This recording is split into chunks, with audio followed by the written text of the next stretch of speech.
অর্থ আত্মসাৎ ও পাচারের অভিযোগে এমএলএম কোম্পানি ডেস্টিনির ব্যবস্থাপনা পরিচালক রফিকুল আমিনকে ১২ বছরের কারাদণ্ড ও ২০০ কোটি টাকা জরিমানা করা হয়েছে।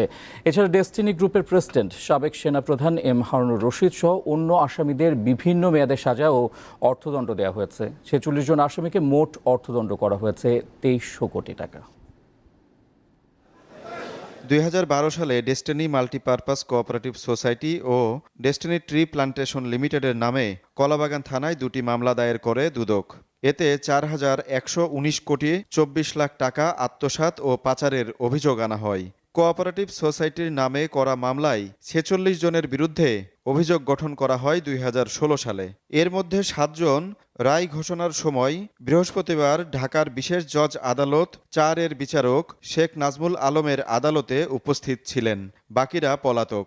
যথেষ্ট প্রমাণাদি দিয়ে মামলাটা প্রমাণ করতে সমর্থ হয়েছি বিধায় আজকে আমরা ৪৬ জন আসামিরই প্রত্যেকটি আসামি সাজাপ্রাপ্ত হয়েছেন বিভিন্ন মেয়াদে এবং বিভিন্ন প্রায় ২৩০০ কোটি টাকা তাদের বিরুদ্ধে ফাইন করা হয়েছে। আসামিদের কাছ থেকে জরিমানার টাকা আদায় ও বিনিয়োগকারীদের অর্থ ফেরত দিতে সুপ্রিম কোর্টের একজন অবসরপ্রাপ্ত বিচারপতির নেতৃত্বে ৫ সদস্যের কমিটি গঠনের নির্দেশনা দিয়েছে আদালত। যাচাই বাছাই করে কে কতটুকু ইনভেস্ট করেছিল সেইটুকুকে তাদেরকে ডিস্ট্রিবিউট করার জন্য এবং অ্যান্টি কারাপশন কমিশনকে নির্দেশনা দেওয়া হয়েছে যাতে অ্যান্টি কারাপশন কমিশনের আয়ও সার্বক্ষণিকভাবে তাদেরকে এই কার্যক্রম করার জন্য সহযোগিতা করেন। রায়ে দুদকের আইনজীবী সন্তোষ জানালেও আসামিপক্ষ বলছে ন্যায় বিচারের জন্য তারা উচ্চ আদালতে যাবেন। যারা প্রতারিত একজনও কেউ এসে বলেননি যে আমাদের আসামি রফিকুল আমিন সাহেব, মোহাম্মদ হোসেন ব্যক্তিগতভাবে তাদের সাথে প্রতারণা করে তাদের কাছে অর্থ সংগ্রহ করেছেন এবং এই টাকাটা মানি লন্ডারিং করেছেন। মামলার পলাতক ৩৯ আসামির বিরুদ্ধে গ্রেপ্তারি পরোয়ানা জারির আদেশ দিয়েছে আদালত।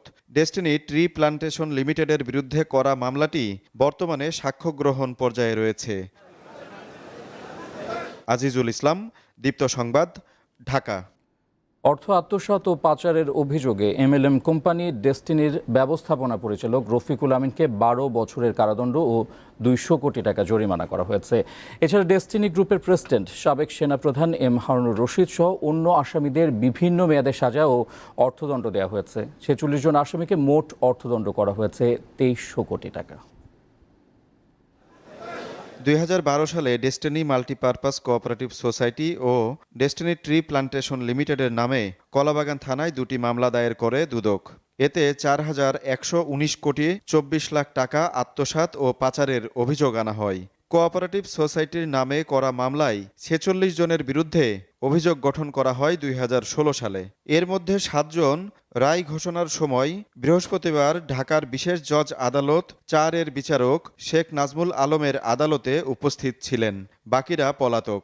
যথেষ্ট প্রমাণাদি দিয়ে মামলাটা প্রমাণ করতে সমর্থ হয়েছি বিধায় আজকে আমরা ৪৬ জন আসামিরই প্রত্যেকটি আসামি সাজাপ্রাপ্ত হয়েছেন বিভিন্ন মেয়াদে এবং বিভিন্ন প্রায় ২৩০০ কোটি টাকা তাদের বিরুদ্ধে ফাইন করা হয়েছে।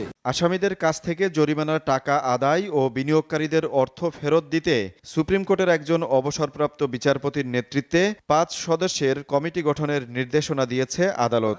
যাচাই বাছাই করে কে কতটুকু ইনভেস্ট করেছিল সেইটুকুকে তাদেরকে ডিস্ট্রিবিউট করার জন্য এবং অ্যান্টি কারাপশন কমিশনকে নির্দেশনা দেওয়া হয়েছে যাতে অ্যান্টি কারাপশন কমিশনের আয়ও সার্বক্ষণিকভাবে তাদেরকে এই কার্যক্রম করার জন্য সহযোগিতা করেন। রায়ে দুদকের আইনজীবী সন্তোষ জানালেও আসামিপক্ষ বলছে ন্যায় বিচারের জন্য তারা উচ্চ আদালতে যাবেন।